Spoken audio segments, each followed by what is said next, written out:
복된 주일 아침 이곳에 오신 한 분 한 분 정말로 사랑하고 축복합니다. 우리 시간 온 몸과 온 마음을 다하여 하나님이 가장 기뻐하는 온전한 예배 가운데 이 시간 나아가도록 하겠습니다. 다 함께 묵상 드리겠습니다.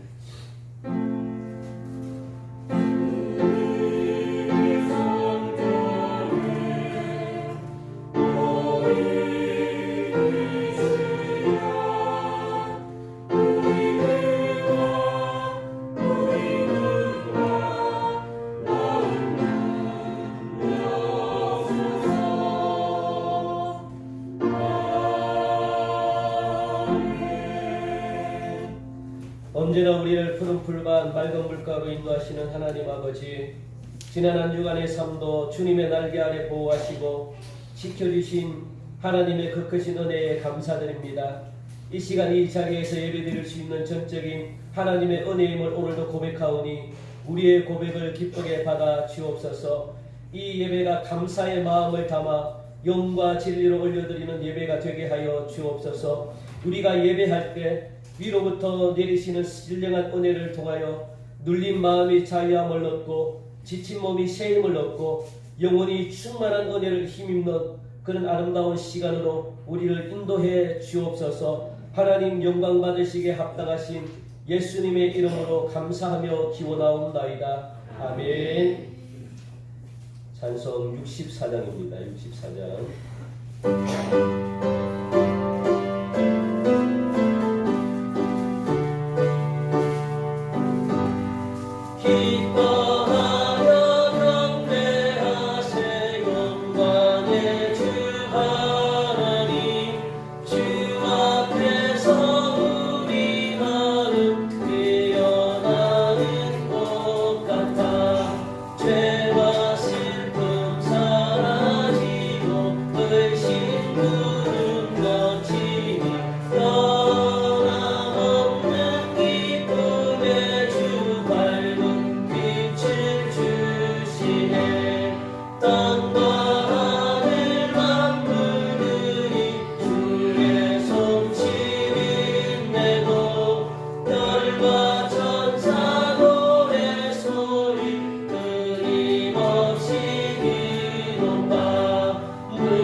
나는 전능하신 아버지 하나님 천지의 창조주를 믿습니다. 나는 그의 유일하신 아들 우리 주 예수 그리스도를 믿습니다. 그는 성령으로 잉태되어 동정녀 마리아에게서 나시고 본디오 빌라도에게 고난을 받아 십자가에 못 박혀 죽으시고 장사된 지 사흘 만에 죽은 자 가운데서 다시 살아나셨으며 하늘에 오르시어 전능하신 아버지 하나님 우편에 앉아 계시다가 거기로부터 살아있는 자가 죽은 자를 심판하러 오십니다.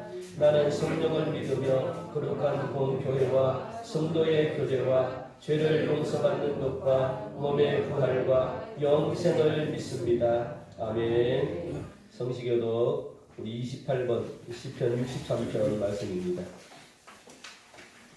주보에 나와 있는 성시교도 28번입니다. 시편 63편입니다.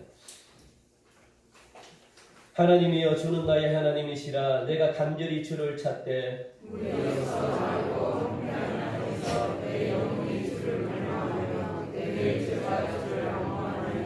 내가 주의 권능과 영광을 보기 위하여 주의 인자하심이 생명보다 나음으로 이름으로 나의 평생의 주를 성축하며 골수와 기름진 것을 먹음과 같이 나의 입이 기쁜 입술로 주를 찬송하되 내가 나의 침상에서 주를 기억하며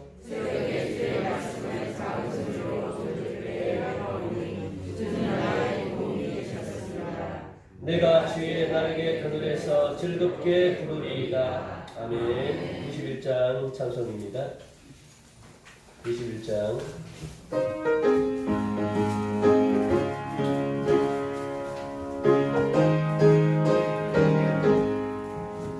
슬픈 마음 있는 사람 예수 이름 믿으면 영원토록 변함없는 기쁜 마음 얻으리. 예수의 이름은 세상의 소망이요 예수의 이름은 천국의 기쁨일세. 거룩하신 주의 이름 너의 가운데 삼으라. 환난 시험 당할 때에 주께 기도 드려라. 예수의 이름은 세상의 소망이요 예수의 이름은 천국의 기쁨일세. 존귀하신 주의 이름 우리 기쁨 내려라. 주의 품에 안길 때에 기뻐 찬송 부르리. 예수의 이름은 세상의 소망이요 예수의 이름은 천국의 기쁨일세. 우리 갈길 나간 후에 보좌 앞에 나아가 왕의 왕께 경배하며 주님만을 드리리. 예수의 이름은 세상의 소망이요 예수의 이름은 천국의 기쁨일세. 아멘. 김연호 장로님 기도해 주시겠습니다.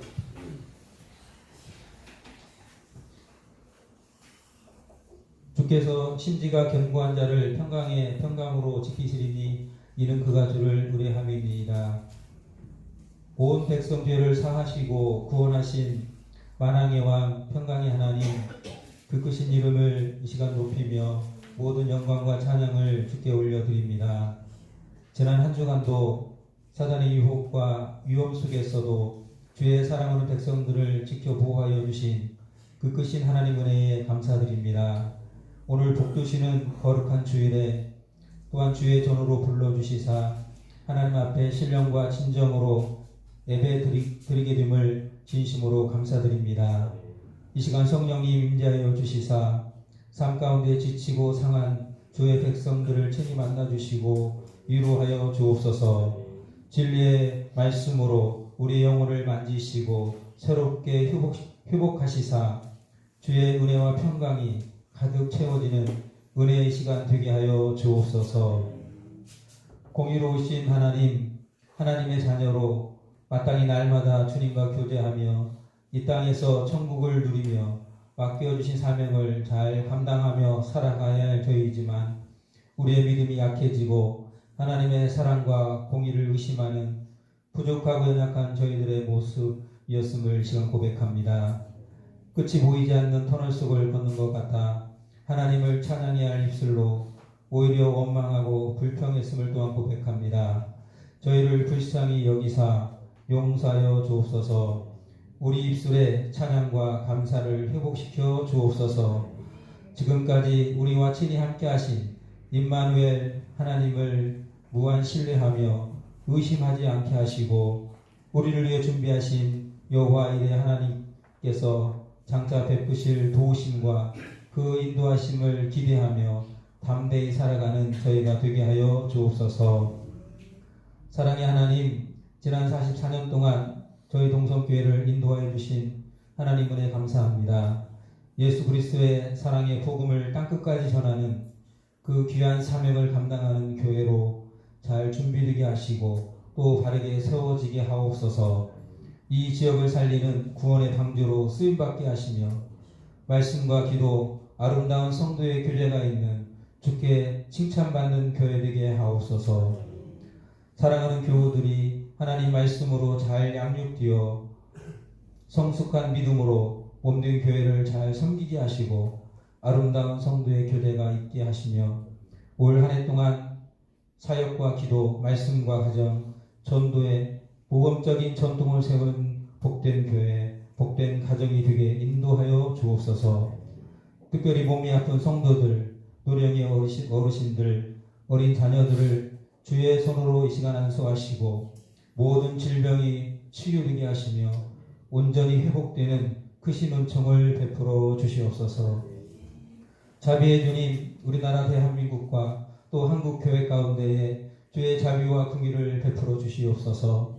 코로나19로 고통 속에 있는 모든 사람들에게 하나님의 위로와 평강을 베풀어 주옵소서. 치료제와 백신을 속히 허락하시사 이제 모든 불안과 공포가 사라지고 영적인 무기력증에서 벗어나게 하시고 모든 바이러스가 소멸되어 일상이 온전히 회복되게 하셔서 이제 마음껏 하나님을 예배하고 찬양하고 복음을 전하는 주의 크신 은총을 베풀어 주시옵소서. 소망의 주님, 이 시간도 박중목 담임 목사님 또 단위에 세워주셔서 하나님의 귀한 생명의 말씀 듣게 하시니 감사합니다. 이 시간 진리의 말씀으로 우리의 영을 새롭게 하여 주시고 예수 그리스도의 사랑과 지혜가 가득 채워지는 은혜의 시간 되게 하여 주옵소서. 말씀 전해주실 목사님 늘 영육간에 강건케 하시며 오늘도 성령의 권능으로 붙들어 주시사 능력의 말씀, 은혜의 말씀 전해주시기에 조금도 부족함 없게 주여 인도하옵소서. 교회를 사랑하고 오늘도 여러 모양으로 헌신하는 사랑하는 성도들 주여 기억하시고 하나님의 크신 은혜로 축복하여 주시옵소서. 이 모든 말씀 우리의 치료자 되신 여호와 라파 우리 주 예수 그리스도의 이름으로 기도합니다. 아멘.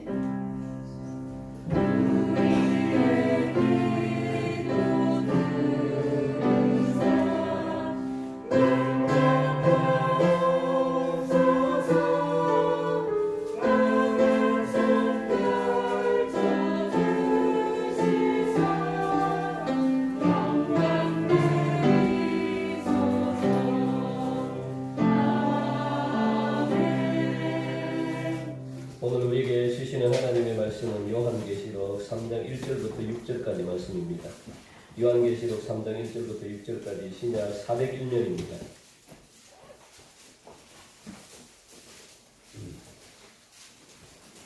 요한계시록 3장 1절부터 6절까지 말씀을 여러분들이 한 절 읽고 제가 한 절 읽고 들어가시겠습니다. 401년입니다.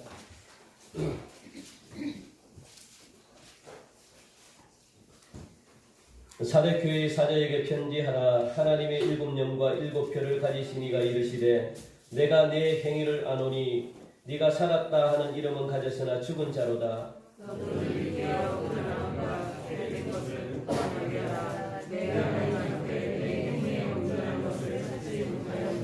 그러므로 내가 어떻게 받았으며 어떻게 들었는지 생각하고 지켜 회개하라. 만일 읽게 아니하면 내가 도둑같이 이르니니 어느 때에 내게 이르는지 네가 알지 못하리라.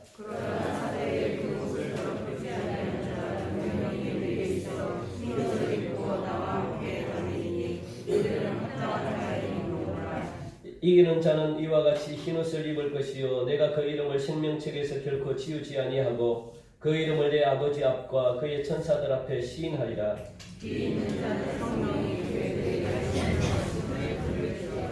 아멘. 이 시간 주인의 자녀들 귀한 자녀님이 있으시겠습니다.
아멘. 우리 하나님께 영광의 박수 올려드리겠습니다. 감사합니다. 예, 오늘 귀한 찬양은 말씀하고 일치합니다. 너무 감사하고요. 우리 이 시간 한번 따라했으면 좋겠습니다. 하나님 내 마음을 열어주십시오. 하나님 내 마음을 열어주십시오. 아멘. 한 주 여러분도 평안하셨습니까?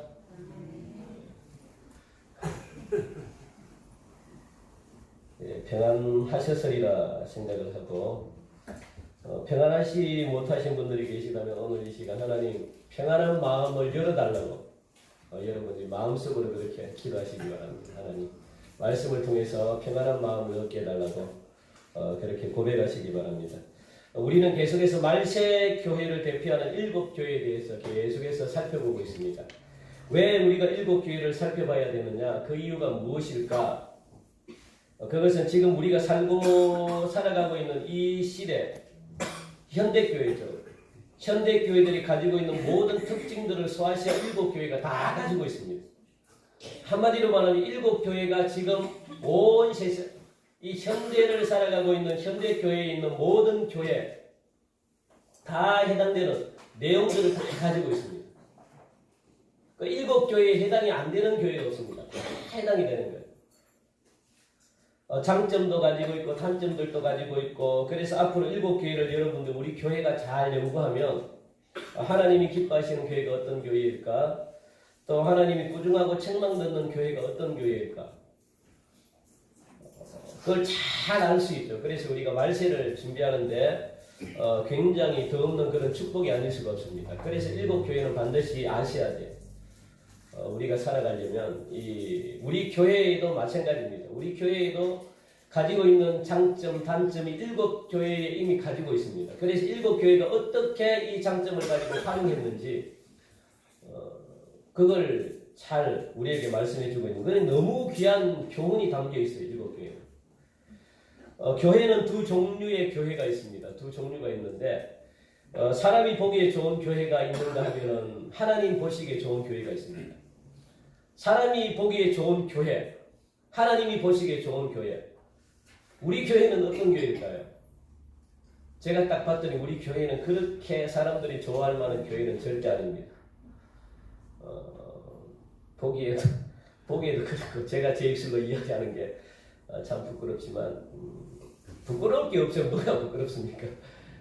그래서 사람들의 마음을 뭐 그렇게 기쁘게 만들 수 있는 그런 외형적인 그런 좋은 건물을 가진 것도 아니고 그래요. 그렇다고 하나님이 또 기뻐하는 교회일까? 예, 하나님이 기뻐하는 교회죠. 저는 100% 확실합니다. 하나님이 기뻐하는 교회라고. 사람이 보기에 좋다고 해가지고 오늘 본문 보니까 실상도 좋다는 보장은 없습니다. 사람들이 보기에 좋다고 해서 실상까지 실상은 가짜가 아닙니다. 진짜입니다. 진짜. 본질까지 좋다고는 보장을 못한다는 거예요. 실상은 그렇지 못한데 사람들로부터 좋은 평가를 받는다면 그 교회는 굉장히 위험한 교회입니다. 하나님은 좋다고 생각을 안 하는데 사람들이 좋다고 생각하고 사람들이 보기에 좋다고 생각하면 그 교회는 너무너무 위험한 교회입니다. 오늘날 많은 목회자들이 이런 유혹에 많이 넘어가요. 물론 뭐 저도 뭐 어떻게 될지는 모르겠지만 저를 포함한 모든 목회자들이 이런 유혹을 이길 수 있는 힘이 그렇게 없어요. 그래서 자꾸만 사람들이 좋은 교회로 자꾸만 만들어가는 거죠. 오늘 본문에 나오는 이 사대교회가 바로 그런 교회였습니다. 오늘 우리가 살펴볼 교회도 사대교회인데 사대교회가 실상은 그렇지 않다는 거예요. 보기에는 좋은 교회인데 실상은 그렇지 않다. 사대교회를 알기 위해서는 지난주도 그랬지만 먼저 살펴봐야 될 게 뭐냐면 사대라는 이 지역적인 특징을 알아야만 이 사대교회가 보여요. 그 지역. 우리 이 동성교회를 알기 위해서는 이 공항동이라는 이 지역을 알면요. 이 지역과 교회는 함께 가요. 그러니까 그 지역에 있는 전체적인 분위기를 교회가 가지고 있어요. 극복하기가 굉장히 힘들죠. 이 사대교회도 마찬가지입니다. 사대라는 이 지역의 도시를 보면 이 사대교회의 전체적인 특징이 보여요. 사대라는 이 지역은요, 지난주 우리가 배웠던 두아디라 지방에서 불과 한 48km 정도 되는 이 거리, 그 지역에 떨어져 있습니다. 그러다 보니까 이 비슷한 문제가 사대교회에도 발생하고 있는 거예요. 사대라는 이 도시. 이 두아디라에 가지고 있는 이 좋지 못했던 모든 이런 흐름들이 사대도 마찬가지죠. 왜 48km 같으면 뭐 그렇게 멀지 않잖아요. 그래서 사대는 이 고대왕국인 리비아 제국의 수도입니다. 그리고 가장 강력한 도시 중에 하나가 바로 이 사대입니다. 이 사대라는 지역은 산으로 둘러싸여 있고, 그리고 이 뭐라 그러나 협곡이라 그러나요? 골짜기에 이렇게 위치되어 있기 때문에 굉장히 군사적으로도 마찬가지고 안정되어 있는 지역이에요. 난공불락이라 그럴까? 점령이 잘 안 되는 그런 지역에 살고 있습니다. 그리고 중요한 것은 이 도시는 그 당시 최고 부유한 도시입니다. 최고로 부유한 도시입니다. 최고로 부유하다는 것은 뭐냐? 그 당시에 금이 엄청나게 많이 생산이 된 것이죠. 지금도 금이 중요한데 그 당시도 굉장히 금이 중요했다는 거예요. 그러니까 우리나라로 말하면 부자 동네입니다. 부자 동네. 부자 동네. 우리나라 부자 동네가 어디입니까? 우리나라가 부자라고 생각하는 동네. 최고의 부자 동네. 저 강남이 아닙니까? 저는 고항동이라 할까봐. 강남을 부자 동네라고 이야기해요. 강남이라 그러면 부자로 대표되는 상징성이죠. 강남. 실제로 또 부자들이 많고요.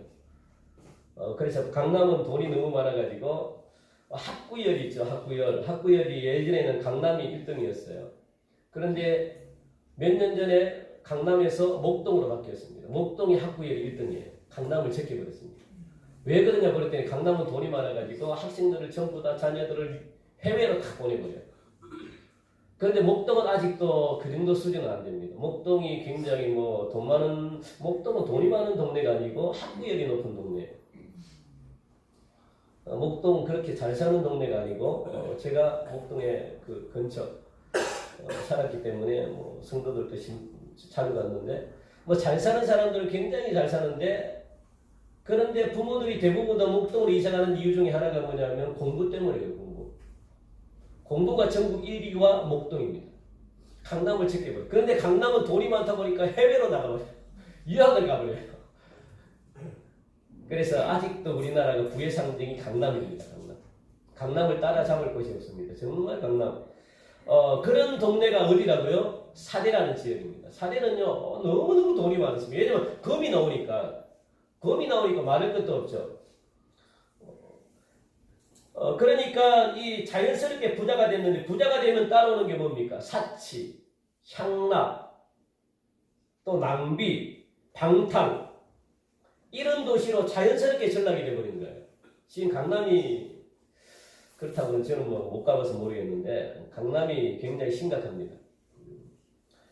비슷하죠. 그리고 이 도시는 예배소에 있는 신전, 예배소가 가장 큰 신전을 가지고 있는데 이 신전에는 미치지 못하지만 그와 버금가는 신전이 있었습니다. 우리가 많이 들어봤죠. 엄청난 큰 아데미 신전이라고 여전히 로마 황제를 숭배하는 곳입니다. 로마 황제를 숭배하는 것이 바로 아데미 신전인데 그러다 보니까 영적으로 그다지 좋지 못한 것이죠. 굉장히 영적으로 죽어 있는 곳이에요. 왜냐하면 이 우상 숭배가 너무 이렇게 심각하니까 경제도 활발하고 상거래도 원활하고 문명이 발달되다 보니까 그러나 좋지 않은 게 한 가지가 있습니다. 뭐냐면 주위에 있는 강대국들이 굉장히 많잖아요. 로마라든가 페르시아라든가 그리스라든가 이 나라들이 이 도시가 이 당시에 가장 좋은 도시이기 때문에 이 도시를 어떻게 하면 함락할까? 이 도시 어떻게 하면 이 도시를 갖다가 잡아먹을까? 늘 노리고 있는 그런 지역들이, 그런 나라들이 굉장히 많습니다. 그리고 호시탐탐 노렸다는 거예요. 그러니까 한마디로 말하면 장난감처럼 어떻게 하면 이 지역을 갖다가 차지해가지고 뭔가 좀 불을 취해볼까? 이런 어떤 골물이 알았던 그런 도시가 바로 이 사대라는 지역입니다. 내가 보기에 좋으면 남들도 보기에 좋아요. 내가 보기에 좋으면 자연스럽게 세상 사람들도 보기에 좋아가지고 그 땅을 어떻게 하면 차지할까 이런 생각밖에 안 합니다. 그것을 빼앗으려고 하지 가만히 놔두겠습니까? 그래서 항상 결정할 때 여러분들이 어떻게 결정해야 되는가 제가 누누이 말했잖아요. 항상 여러분들이 결정해야 될 두 가지가 있다. 그러면 어떤 걸 결정해야 될까요? 보기에 좋은 걸 결정하면 여러분들은 나중에 망합니다. 그건 절대로 하나님이 기뻐하는 것이 아닙니다. 보기에 안 좋은 것들, 내가 가기 싫은 것들, 그런 걸 결정할 때 하나님은 그것을 굉장히 기쁘게 생각해요. 성경의 원리는 그렇습니다. 영적인 원리는 그거예요. 내 눈에 보기에 좋은 것은 대부분 다 실패예요. 성경이 그렇게 말하잖아요. 그걸 쫓아가면 안 된다는 거예요. 눈에 보이는 것을 쫓아가면 안 된대요. 왜 내가 가기 싫은 곳, 사람들이 싫어하는 곳을 택하면 그것은 반드시 괜찮대요. 왜 그게 참 그렇게 결정하기 쉽지 않죠. 그러다 보니까 사대에도 늘 전쟁이 끊이지 않습니다. 항상 이 지역은 늘 강대국들이 그냥 어떻게 하면 통치권을 가질까 여기에 늘 골머리를 앓고 있죠. 그러니까 제일 먼저 장악했던 곳이 바로 이 사대라는 지역입니다. 이 지역을 장악해야만 부와 명예 모든 것이 찾아오기 때문에 그 전쟁을 치르는데 아무런 어려움이 없기 때문에 그렇습니다. 그렇다면 우리가 생각해 봐야 될 것은 뭐냐면 그 도시에 살았던 사람들이 그의 일상을 무엇과 살았을까요? 전쟁과 살았다는 거예요. 전쟁. 전쟁이 오니까 전쟁에 대한 염려, 근심, 걱정. 사는 데는 지장이 없는데 전쟁 때문에 늘 불안해하는 거예요. 걱정하고 근심하고. 그러면 찾아오는 게 있습니다. 뭘까요? 뭔가를 의지하고 싶어요. 누군가를 찾고 싶습니다. 내 마음에 평안을 주는 무언가를 찾고 싶습니다. 그게 하나님이 아니면 우상입니다. 우상. 그래야만 내 마음에 평안을 얻을 수 있기 때문에 그래요. 아니면은 하나님을 찾지 못하고 우상도 찾지 못하면 무엇을 찾을까요? 돈을 의지하다든가 뭔가를 의지하고 싶어요. 그게 인간의 마음입니다.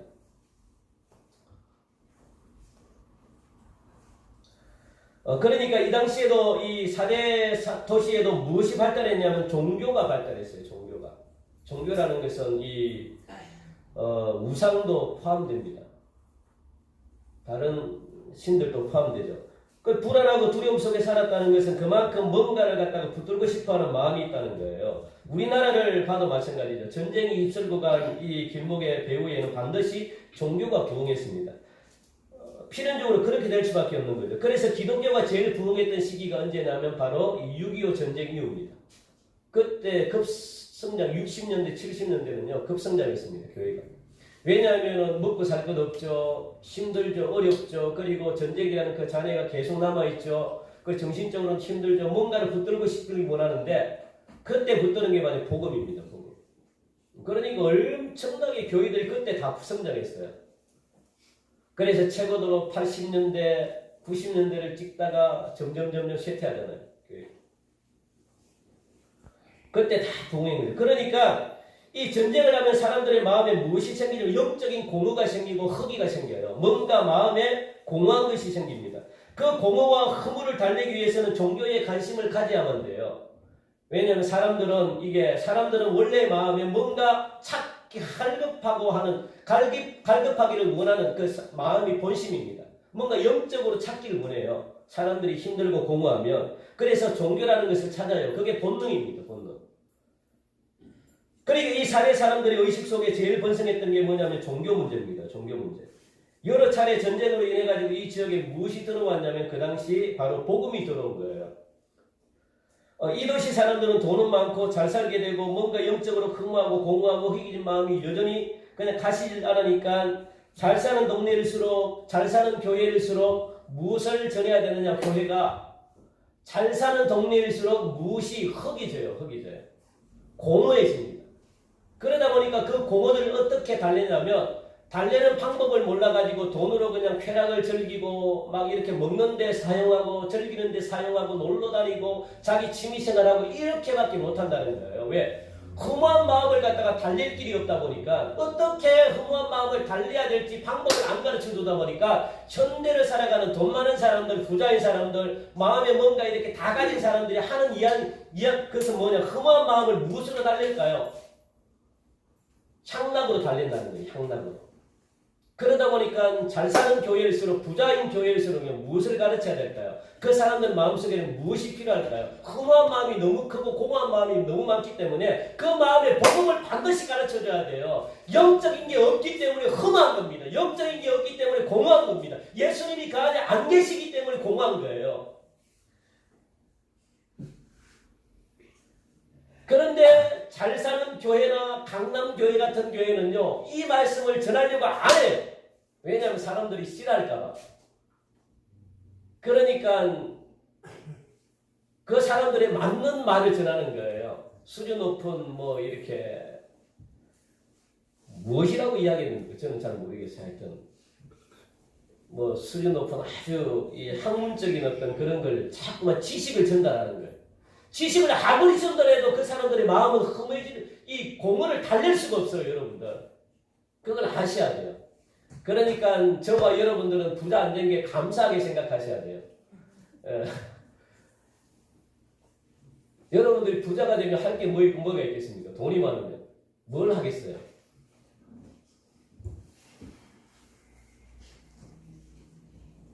뻔하죠.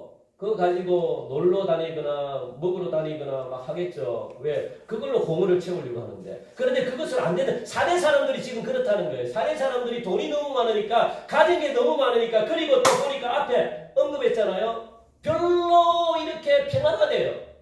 별로 뭐 부족함이 없대요. 그러다 보니까 그들이 하는 게 뭡니까? 엉뚱한 걸 찾아다니는 거예요. 엉뚱한 걸. 그 허물을 달래기 위해서. 공허한 마음을 달래기 위해서 사람들은 공허하잖아요. 그런데 이때 복음이 들어왔대요. 복음이. 인간은 먹고 마시고 한다고 해가지고 만족하는 존재가 아니라는 거예요. 쾌락이 다 떨어지면요. 그때 문제입니다. 그때가 문제입니다. 영적인 내면은 하나님으로만 채울 수 있다는 거예요.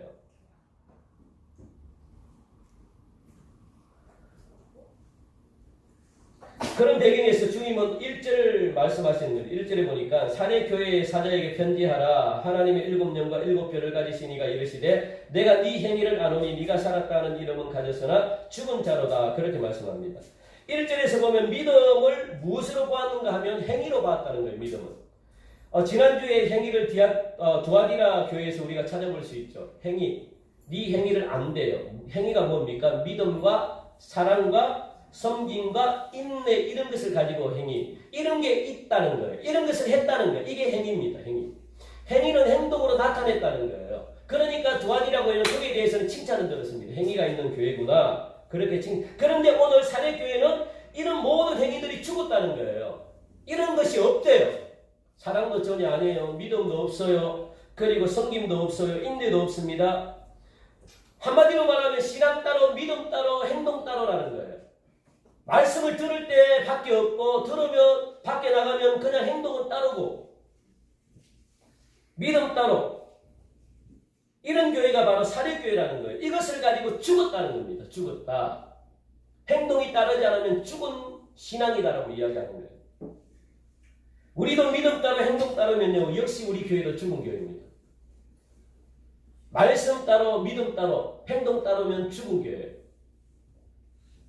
그런데 1절 앞에 보면 사례교회 말씀하시는 분은 누구냐면 7영과 7별을 가지신 분이다. 그렇게 말합니다.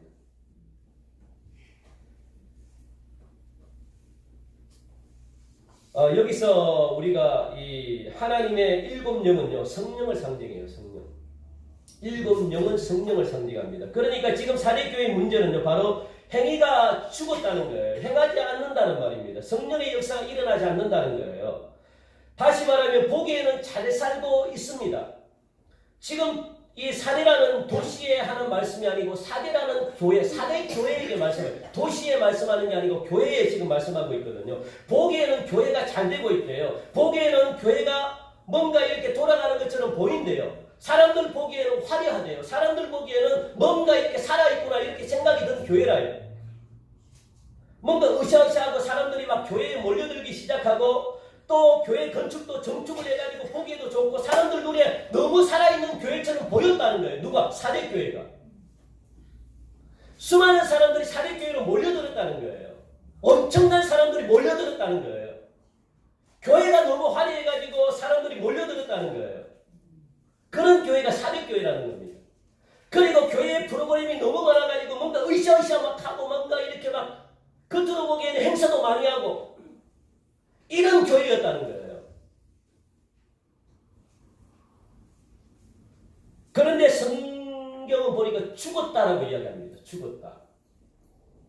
그런 교회가 살아있는 교회가 아니고 죽었다라고 이야기하는 거예요.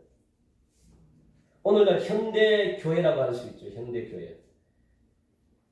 현대교회가 어떻다고요? 보기에는 좋은 교회라고 이야기합니다. 보기에는 좋은 교회인데 실상은 죽었대요.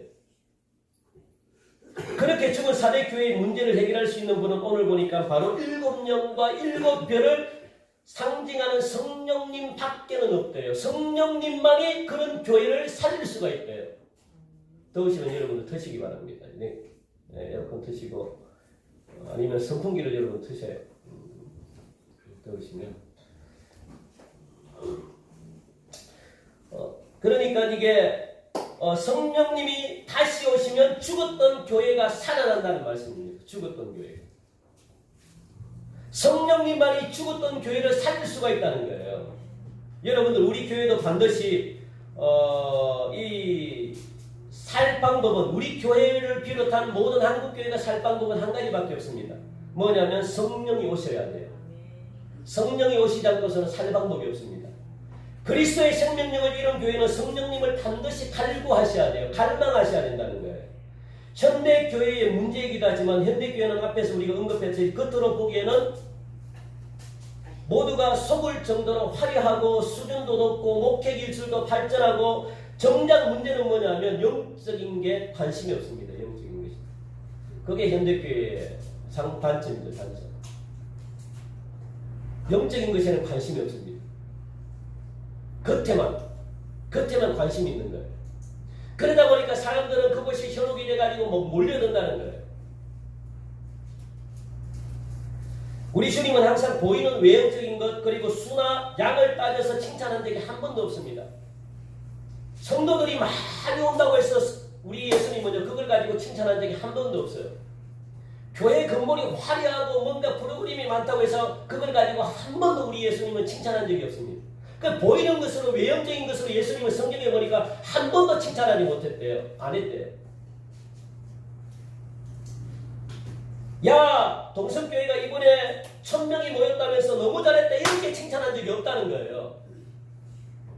너희 교회는 왜 100년도 못 만들어가지고 교회 건물이 지금 비도 새고 말이야 그런 교회로 만들어서 이렇게 부정한 적도 없다는 거예요. 책망한 적도 없다는 거예요. 이런 내용을 가지고 예수님은 판단하지 않습니다. 사람들이 많이 오고 적게 오고 교회 건물이 화려하고 교회 건물이 낡았고 뭐 이런 걸 가지고 주님은 판단하지 않는다는 거예요. 주님은 이런 것에 상관이 없습니다. 관심이 없어요. 왜? 이런 건 사람들이 만들어놨기 때문에 주님은 관심이 없어요. 안 그랬으면 주님이 성경 말씀에 이야기를 했겠죠. 교회 건물을 아름답게 지어라. 뭐 프로그램을 많이 가져가지고 이렇게 해라 이렇게 해라 이렇게 해라 한 일이 하나도 없잖아요. 이것은 본질이 아니기 때문에 그래요. 그런데 이것을 통해 가지고 성도들이 신앙이 자라는 매개체는 되지만 이것이 본질이 아니라는 거예요. 이걸 통해서 본질을 잃어버리면 안 된다는 거예요. 그런데 이것은 필요하기는 필요해요. 교육을 시키고 그리고 또 성도들을 관리하고 또 묶어두고 하는 데는 필요하죠. 이게 본질이 돼서는 안 된다는 거예요. 주님은 이것에 관심이 없대요. 그런데 필요해. 수단으로는 필요해. 그렇게 말씀하시는 거죠. 우리 주님의 관심은 오로지 속사람입니다. 속사람. 내면입니다. 내면. 이 동성교회가 어떤 내면을 가지고 나를 믿느냐? 어떤 내용이 있느냐? 한 영혼을 정말 내 몸처럼 살아가고 있느냐? 한 생명을 위해 울고 있느냐? 기도하고 있느냐? 그 생명이 자라도록 애를 쓰고 있느냐? 하나님은 그걸 보신다고요. 너희들이 내 심장을 가지고 내 마음을 가지고 한 생명이 중요하다는 걸 너희들이 깨닫고 있느냐? 이런 마음으로 너희들이 목회를 하고 있느냐? 이런 마음으로 살아가고 있느냐? 이걸 예수님은 보신다고요. 보이지 않는 것에 관심을 갖고 계신다고요. 그것을 중심이라고 해요. 중심. 네 중심이 있느냐? 그 양이 아니라 질입니다. 질. 그 한 영혼을 얼마나 귀하게 여기느냐? 그 한 영혼을 위해서 성장과 성숙을 위해서 얼마나 너희들이 기도하며 가르치며 그리고 사랑으로 섬겼느냐? 그게 바로 실상은 죽은 자라고 표현하는 거예요. 죽은 자. 실상은 죽었다. 우리 교회는 이런 소리 듣지 않길 원합니다. 실상이 죽은 교회라고 그렇게 책만 듣지 않길 원합니다. 여러분. 이게 굉장히 두려운 말씀이에요. 죽었다는 것은 영적으로 죽은 교회라는 겁니다. 그렇다면 왜 그렇게 됐을까요? 왜 영적으로 죽게 됐을까요? 그 원인을 4절 말씀 보니까 나와요. 4절 우리 같이 한번 읽어볼까요? 4절 시작. 그러나 사내에 그 옷을 더럽히지 아니한 자 몇 명이 내게 있어 흰옷을 입고 나와 함께 다니리니 그들은 합당한 자인 연고다. 그래 말합니다. 그 옷을 더럽히지 않은 몇 명이 있대요. 몇 명이 있다는 것은 뭐냐면 모두가 옷을 더럽혔다는 거예요. 그게 원인이 있습니다. 옷을 더럽혔다는 것은 뭐냐면 몸입니다. 몸을 더럽혔다는 거예요. 몸을. 여러분들 하나님은 여러분 몸을 굉장히 귀하게 여겨요. 몸을 함부로 여러분들 막 그냥 죄 속에 내놓으면 안 됩니다. 대부분의 사례 교인들은 옷을 더럽혔는데 그거는 영적으로 죽음으로 몰고 왔다는 그런 옷을 더럽혔다는 것은 이 내 몸을 갖다가 그냥 그리스도의 성결 문제예요. 성결하지 않았다는 거예요. 여러분들이 성결하지 않았다는 거예요. 7교회 중에서 사례교회가 가장 심한 책망을 받았는데 성도의 성결을 상실했기 때문에 그렇습니다. 몸을 더럽혔다는 거예요. 성도의 몸은 어떤 것입니까? 성령님이 임재하는 것이에요. 예수님이 임재하는 곳이에요. 예수님이 계시는 곳이에요. 그게 교회잖아요. 교회가 이게 교회가 아니고 내 몸, 내 속에 예수님을 모시는 여러분들이 교회입니다. 교회. 여러분들이 성전이라는 거예요. 성전. 왜? 예수님을 모셨기 때문에. 예수님을 모셨다는 것은 성령님을 모셨다는 것은 내 몸이 깨끗하다는 거예요. 우리 교회가 더러우면 성령님이 임재할 수가 없습니다. 우리 교회가 더러우면 절대로 이곳에 예수님이 임할 수가 없어요. 예수님이 임하지 않는 교회는요, 교회가 아닙니다. 예수님이 없는데 무슨 교회입니까? 성령님의 역사가 없는데 무슨 교회입니까? 여러분들이 올 이유도 없는 거죠, 그 교회에. 예수님이 안 계신 교회에 뭐하러 옵니까? 그렇지 않아요? 그러니까 예수님이 계시고 성령님이 계실 수 있는 조건은 깨끗한 교회에 오신다는 거예요. 깨끗한 교회에. 깨끗하지 않은 교회, 맨날 싸우는 교회에 예수님이 오시겠습니까? 서로 미워하는 교회 그곳에 오시겠습니까? 성결하지 않은데, 깨끗하지 않은데, 우리의 몸도 그렇다는 거예요. 우리의 몸도 깨끗하지 않은데 성령님이 오실 수가 없다는 거예요. 그러니까 결국 우리 몸 안에 계신 성령님이 깨끗하지 않으니까 근심이 일어난다는 근심. 아, 너 왜, 야, 정모가 너 이렇게 좀 깨끗했으면 좋겠는데. 그 근심이 일어나니까 자연스럽게 우리 몸이 성령님의 생명을 공급받을 수가 없는 거예요. 성령의 역사를 받을 수가 없는 거예요. 성령님이 근심하는데, 걱정하고, 염려하고. 그런데 어떻게 그 속에 성령님이 주시는 생명을 공급받을 수가 있습니까? 어떻게 생명이 살아날 수가 있습니까?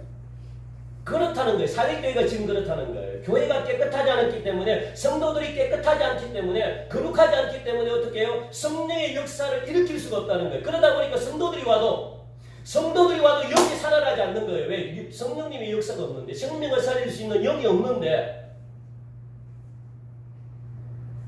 이 말씀이 자연스럽게 2절하고 연결이 됩니다. 온전하다라는 그런 표현이 있죠. 2절 말씀 보니까 온전한 것을 찾지 못했대요. 네 행위에 온전함을 찾지 못했대요. 왜? 거룩하지 않기 때문에 온전함이 없는 거예요. 그 온전하지 못하다는 것은 살아있는 것처럼 교회가 보인다는 겁니다. 그런데 실상은 죽었다는 표현입니다. 온전하지 못해서 그런 거죠. 살았다, 죽었다 기준이 뭘까요? 살았다, 죽었다. 그리스도의 생명이 있느냐 없느냐 그겁니다. 여러분 속에 예수님의 생명이 있느냐 없느냐 그걸 보고 살았다 죽었다고 이야기하는 거예요. 여러분들의 생명에 예수님이 계시면 죽었을까요? 살았을까요? 살았다고 이야기하는 거예요. 우리 교회에 예수님이 계시면 살아있는 교회라고 이야기하는 거예요. 그걸 보고 살았다 죽었다고 판단하는 겁니다. 누군가가 계속 새가족들이 막 들어와요. 그런데 새가족들이 계속 죽어나가면 우리 교회가 죽은 교회일까요? 사는 교회일까요? 죽은 교회죠. 생명은 생명만이 살릴 수가 있습니다. 내 속에 생명이 있어야 생명을 살릴 수가 있어요. 내 속에 생명이 없으면 생명을 못 살립니다. 여러분들이 그 생명을 살리기 위해서는 무엇이 있어야 될까요?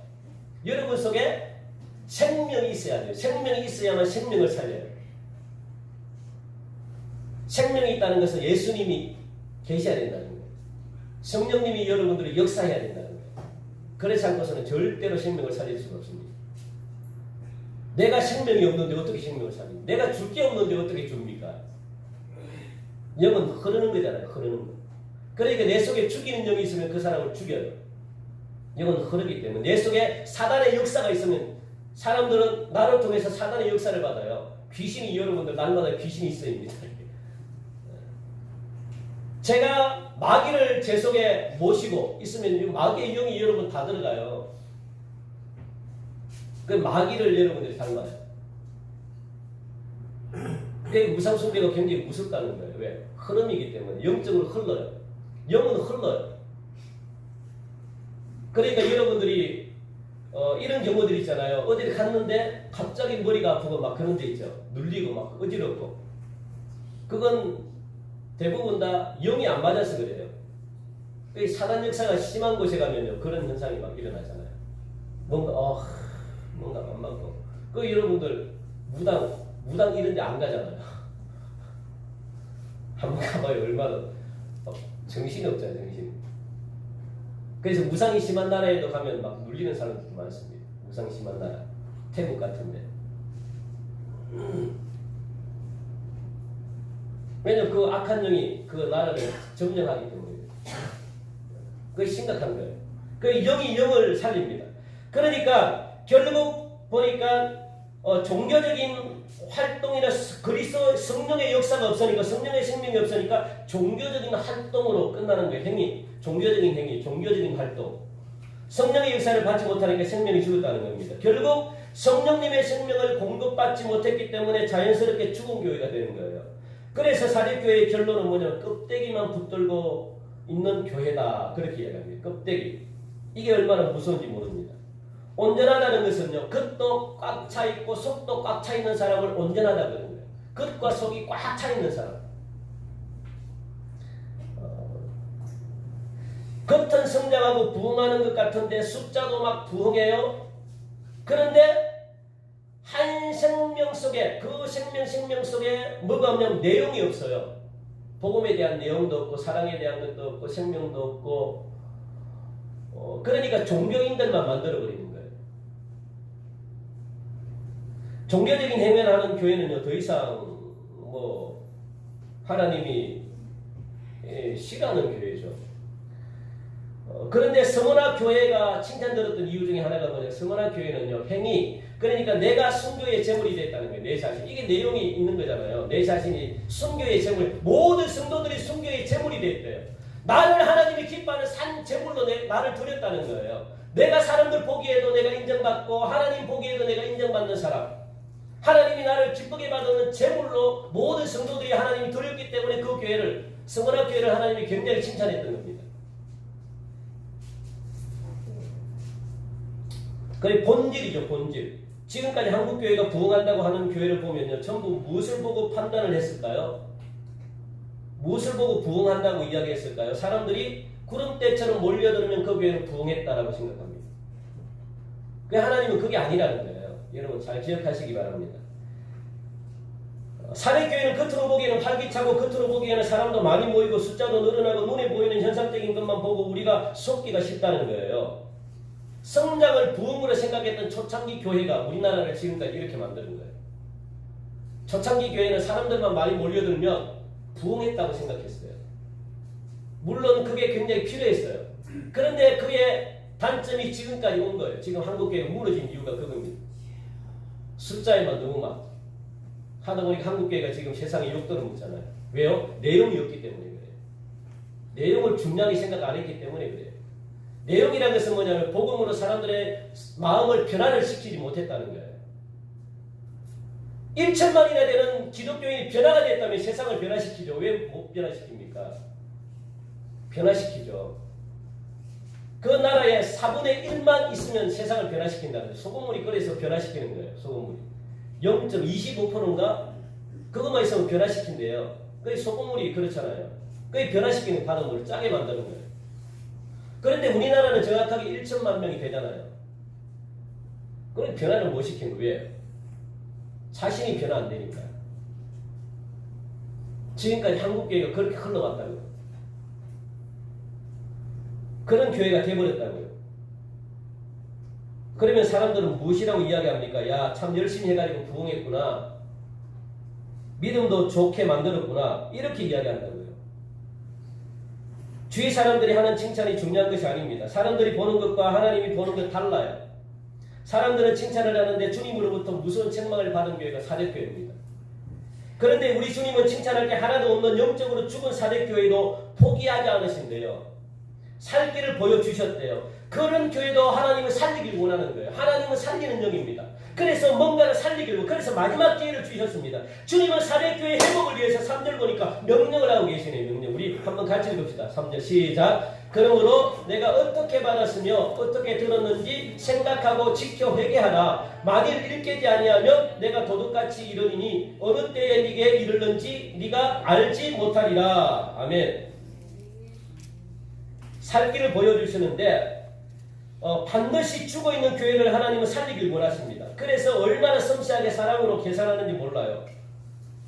오늘 죽어있는 사대교회는 다른 교회보다 더 많은 처방이 필요한 교회인데 정말 이 교회의 가장 중요한 사명이 뭐냐면 생명이 태어나야 돼요. 생명을 살려야 돼요. 교회는 생명을 살리지 못하면 교회 역할은 끝입니다. 교회가 필요 없어요. 존재해야 될 필요가 없습니다. 생명을 살리지 못하는 교회는요 있을 필요가 없어요. 교회의 사명이 그겁니다. 생명을 살리는 데 있습니다. 숫자가 늘어나는 데 있는 게 아니고 생명을 살리는 데 있다고요. 생명을 살리는 데. 생명을 살린다는 것은 뭐냐면 완전히 사람을 변화시켜 놓는다는 거예요. 죄인이 의인으로 변화되고요. 그리고 또 영이 깨어난다는 거예요. 새 가족이 들어왔는데 성장해서 믿음으로 날만 자라서 예수 그리스도의 믿음 성품에 닮아간다는 겁니다. 완전히 변화된 사람을 이야기합니다. 교회가 그런 능력이 그것 때문에 교회가 있다는 거예요. 수많은 사람들이 구름대처럼 몰려드는 교회를 만들기 위해서 사람들의 입맛에 맞춰가지고 그리고 또 교회가 운영되고 프로그램이 준비되고 설교도 그렇게 하고 기호에 맞춰가지고 하는 교회는 사람들 보기에 좋은 교회라는 거예요. 그렇게 해서는 생명을 못 살린다는 겁니다. 그래서 호세아가 소선지서 전에 제가 설교를 했잖아요. 말세가 되면 모이는 교회가 있대요. 어떤 교회입니까? 내 간지러운 귀를 긁어주는 교회는 모인대요. 그렇게 설교를 하는 교회는 모인대요.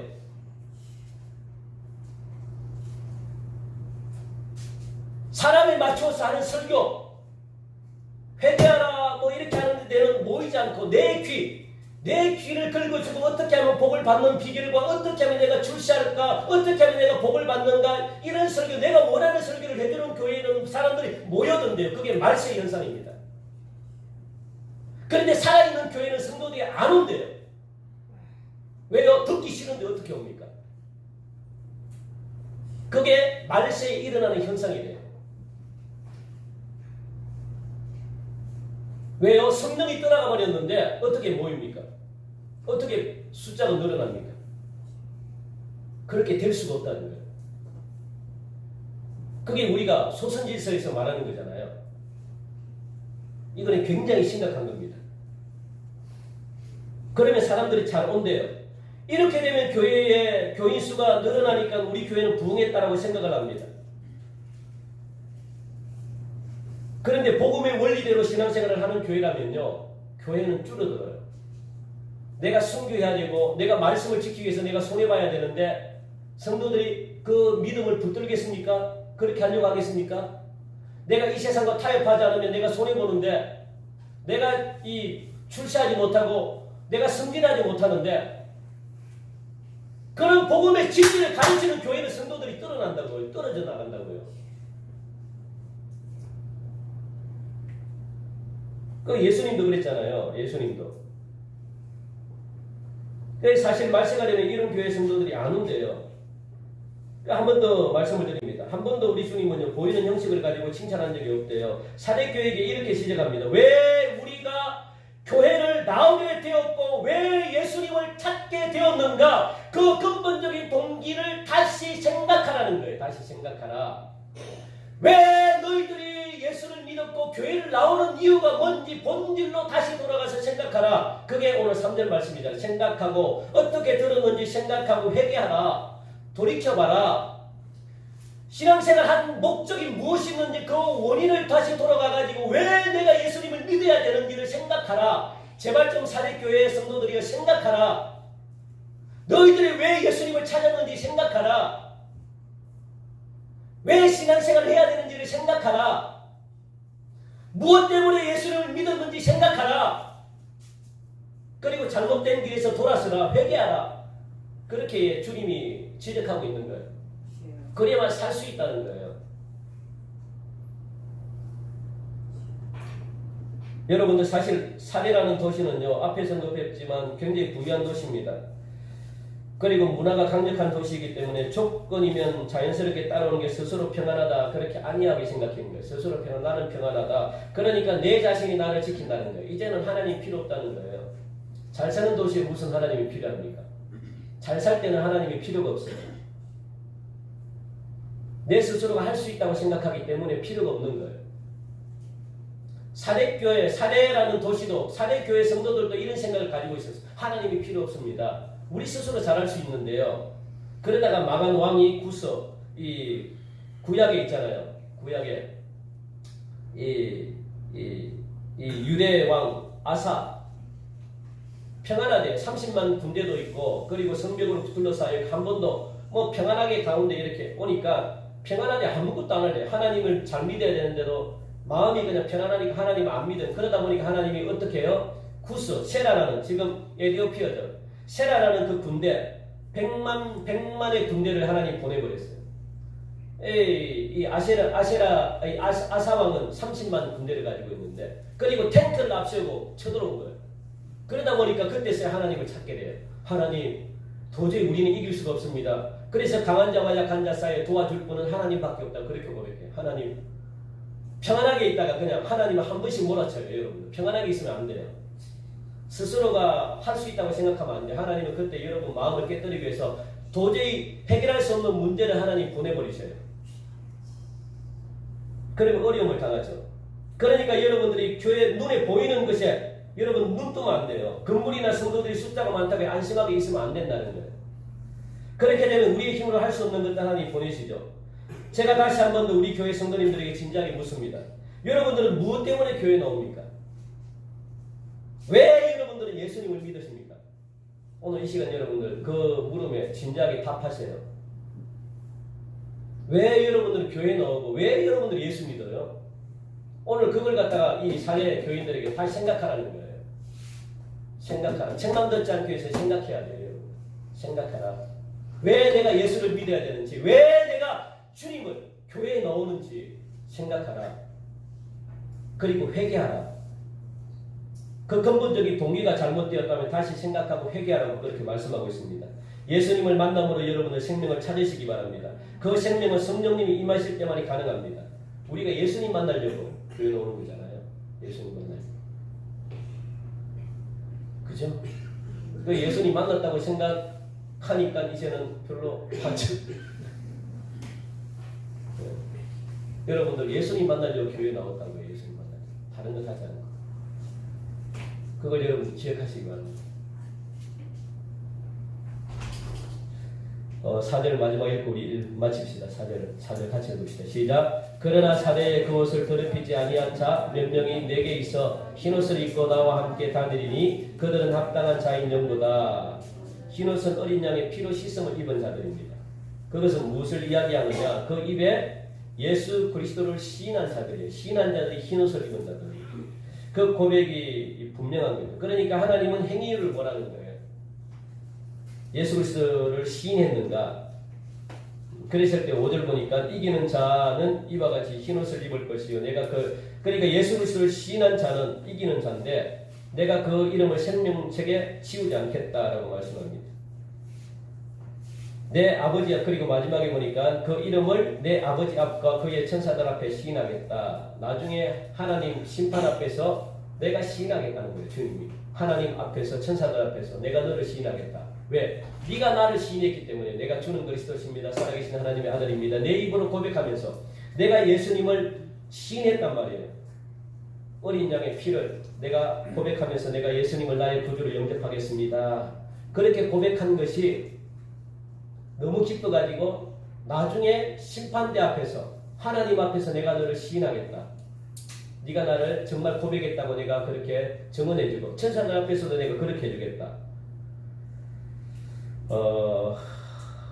우리 한국교회가 이제 심각합니다. 동성애 같은 문제, 합법화가 되면 힘들겠죠.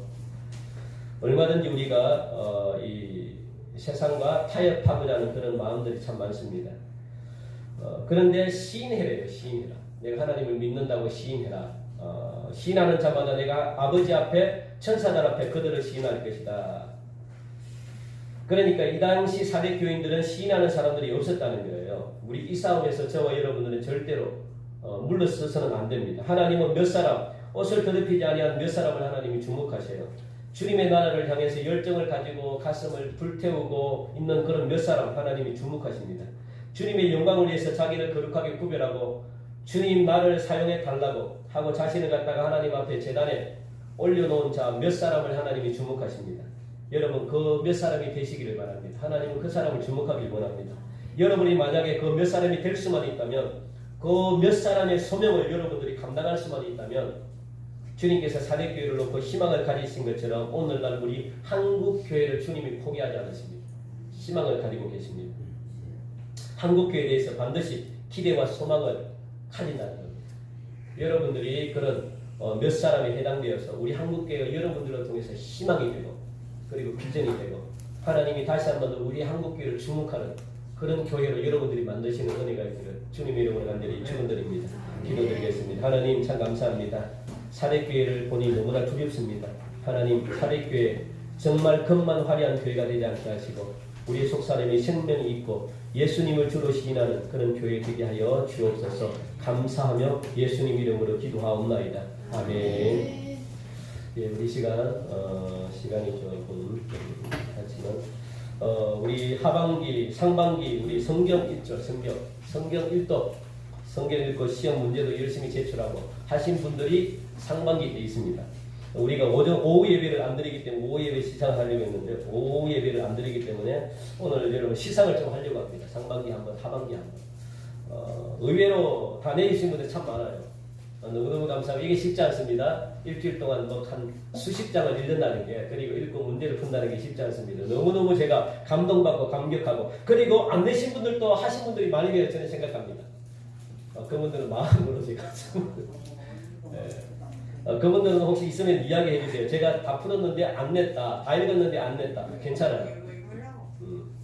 오늘 이 시간 여러분들 호명하면 앞으로 나오십시오. 앞으로 나오셔서 우리 교회에서 좀 많이 줬으면 좋겠는데 그래 뭐 많이 많죠. 그래서 조금 이렇게 여러분 식사 좀 하시라고 그냥 일부 조금 하고 우리가 작년에 우리 청동원 전도 때 우리 드렸던 선물이 남아 있어서 그걸 하나씩 이렇게 같이 좀 드리려고 합니다. 제가 호명할 때 자랑스럽게 나오시기 바랍니다. 김순여 권사님, 김연옥 장로님, 김영자 권사님, 김현숙 집사님, 박경자 집사님, 유선순 집사님 나오셔요. 나오셔요. 이영순 장로님, 이변 권사님, 정영규 집사님, 조선현 집사님, 김옥진 집사님, 지원 집사님 나오십시오. 여기 분.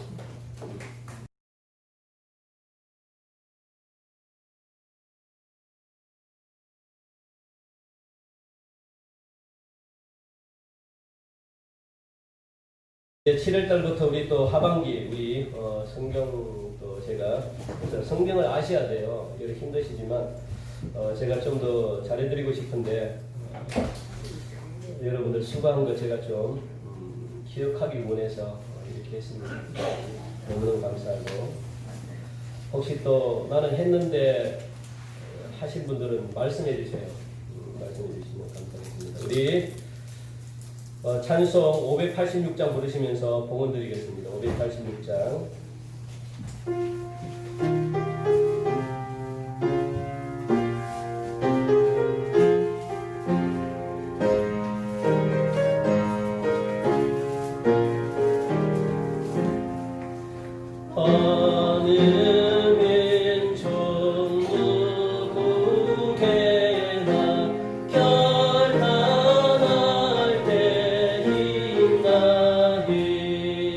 힘과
온 가족이 함께 드리는 월삭 새벽 기도회가 7월 1일 수요일 날 오전 5시에 있습니다.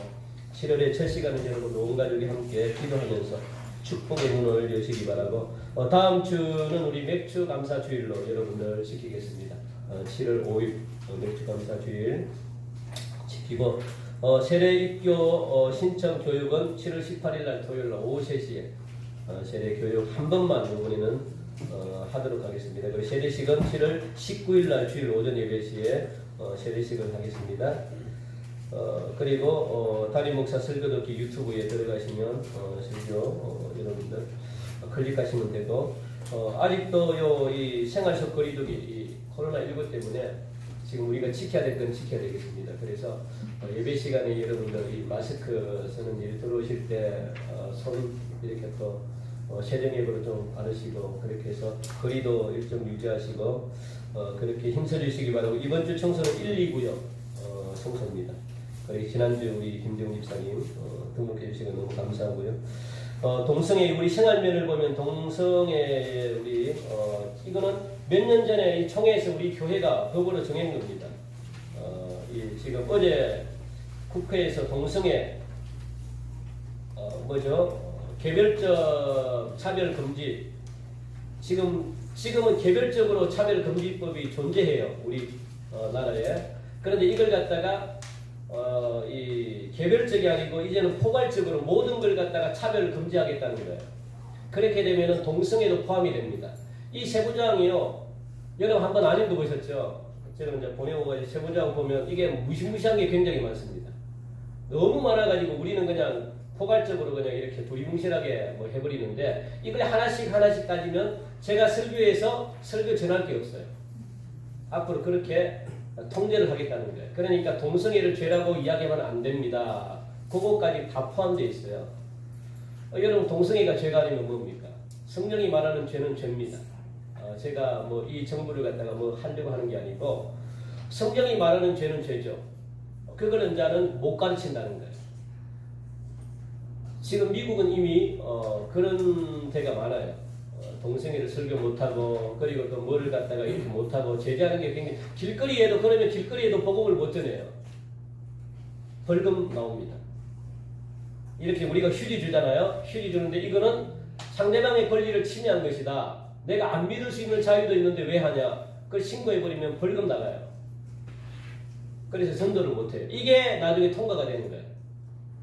그러면은 앞으로 교회는 그냥 일반 그것처럼 뭐 요가나 이것처럼 그냥 명상만 하는 종교로 이렇게 우리 교회는 종교가 아니죠. 그렇게 전락이 돼버린다고요. 그럼 우리 세대는 괜찮아요. 그런데 다음 자녀 세대는요 정말 구원받기가 힘듭니다. 이런 시대가 그래서 이거는 이제 우리 총회도 마찬가지고 이걸 통과 못 시키게끔 지금 막 이렇게 이게 굉장히 중요해요, 여러분. 여기서 밀려나 버리면 이제는 교회는 설 곳이 없습니다. 진리를 못 전해요. 그러면 어떻게 북한 교회처럼 그냥 우리가 진리를 전하면 우리끼리 모여가지고 몰래 그냥 하고 누가 또 고발하면 또 교회 벌금 나가고 또 감옥 가야 되고 막 이런 일들이 막 벌어진다고요. 이게 여러분들 막연하게 그냥 이 힘없는 사람들을 이렇게 막 그냥 생각하는 게 아닙니다. 그 차원하고는 달라요. 소외계층을 사랑하는 이 그 차원하고는 달라요. 이 개념으로 여러분 접근을 하시면 절대 안 됩니다. 그들은 힘이 없기 때문에 우리가 그냥 이런 차원이 아니에요, 여러분들. 이거는 창조 질서를 파괴하는 거예요. 창조 질서를. 진리를 파괴하는 거라고요. 진리가 자리를 잡을 수가 없어요. 그러니까 이게 굉장히 위험한 거니까 여러분들 이걸 항상 염두에 두셔야 돼요. 염두에 두시고 그리고 우리가 정부에 따를 것은 따라야죠. 정부에 따를 것은 따르지만 우리가 목소리 외쳐야 될 것은 외쳐야만 다음 세대들이 우리 밑에 자녀들이 저 나중에 10년 20년 뒤에 크면요, 엄마 구원 예수님을 그냥 막연하게 그냥 한 사람이면 그걸로 생각해요. 아, 그냥 신앙생활 하는 것도 그냥 내 덕을 세우기 위해서 하는 거다. 그 정도밖에 생각을 못 하는 거예요. 그런 제대로 구원받겠습니까? 절대 못 받죠. 그런 일들이 벌어진다고요. 그래서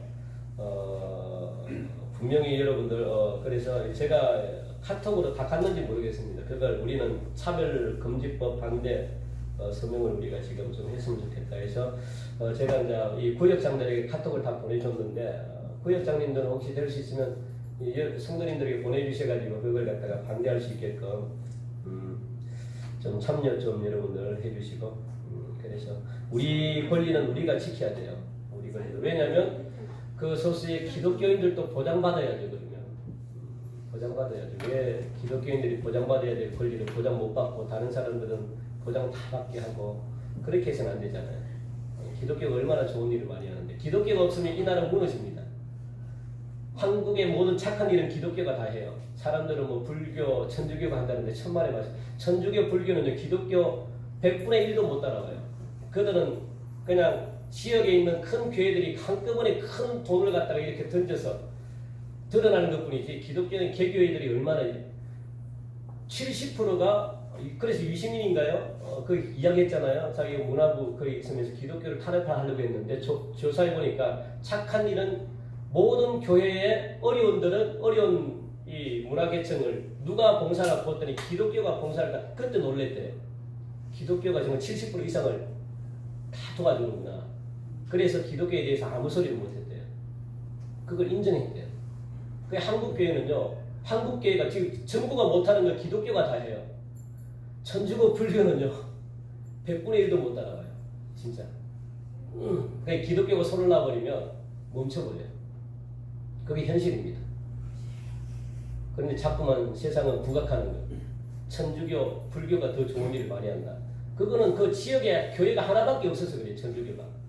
근데 기독교는 지역마다 얼마나 많습니까? 그러니까 개교회들이 봉사를 한다고요. 개교회들. 다 도와줘. 어려운 사람들 다 도와줘. 그런 좋은 일을 갖다가 지금 막 기독교, 그래 얼마나 많이 기도합니까? 그걸 정부가 생각을 해줘야죠. 그래서 여러분들 그걸 좀 기억하시고 그렇게 함께 동참하시기. 우리 다 함께 일어나셔서 우리 찬송 주기도 635장 우리 부르시고 제가 봉헌기도하고 축도하고 마치도록 하겠습니다. 635장입니다.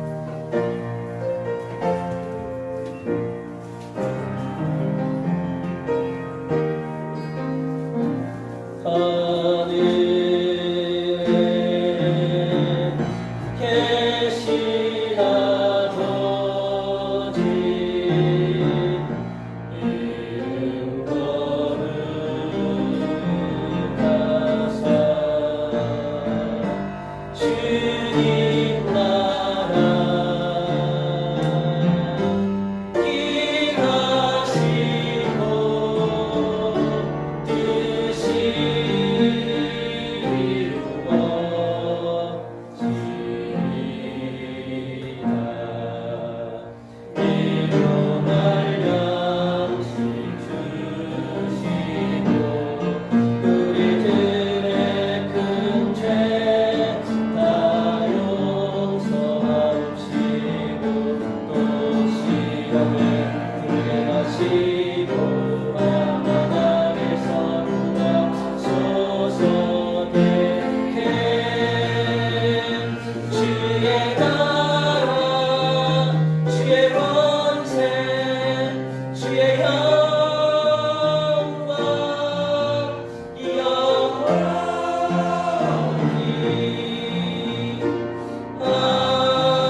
은혜로우신 하나님, 오늘도 귀한 예물을 주님 앞에 올려드렸습니다. 이 예물이 쓰이는 곳곳마다 하나님의 나라가 이루어지게 하시고 가난한 자들, 병든 자들, 어려운 자들 없고 함께 행복하게 살 수 있는 그런 귀한 예물이 되게 하심으로 말미암아 하나님의 영광이 드러나는 그런 귀한 곳에 쓰임받게 하여 주옵소서. 특별히 드리는 모든 손길들 하나님 만복으로 채워주시고 하는 모든 일들마다 하나님 기업에 복도 주시고 가정에 복도 주시고 그리고 또 하나님 사랑하는 자녀들에게도 복도 주시고 하는 일선들마다 귀한 열매가 주렁주렁 나타나게 하셔서 그것으로 인하여 믿지 않는 많은 사람들이 하나님이 살아계심을 눈으로 목도하고 하나님께 영광 올려드리는 그런 복의 통로로 살아가는 성도들을 귀하게 사용하여 주시옵소서. 하나님 특별히 육체의 질병을 가지고 그리고 고통받는 자들 성령의 권능으로 만져주시고 안수하여 주시고 치료하여 주시옵소서. 살아계신 하나님의 역사를 간증하는 역사가 있기를 간절히 원하옵고 관계 문제 하나님 풀어주시고 가정 화목 원하는 가정들 회복시켜 주시고 자녀들 형통함을 주시고 사업장의 복도 모든 묶여있는 문제들도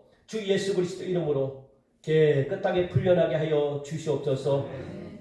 지금은 우리 주 예수 그리스도의 은혜와 하나님의 만극하신 사랑하심과 성령님의 이루 충만 역사하심이 오늘 이 시간 정말 우리가 주신 귀한 말씀을 붙들고 사람에게 잘 보이는 교회가 아니라 하나님의 마음이 합한 교회로 살아가길 원하는 살아가는 성도들 위해 그리고 우리 교회와 사랑하는 자녀들과 이 나라 이 민족 전 세계에 나가 있는 수많은 선교사들 위해 지금으로부터 영원토록 함께하여 지기를 간절히 축원하옵나이다. 아멘.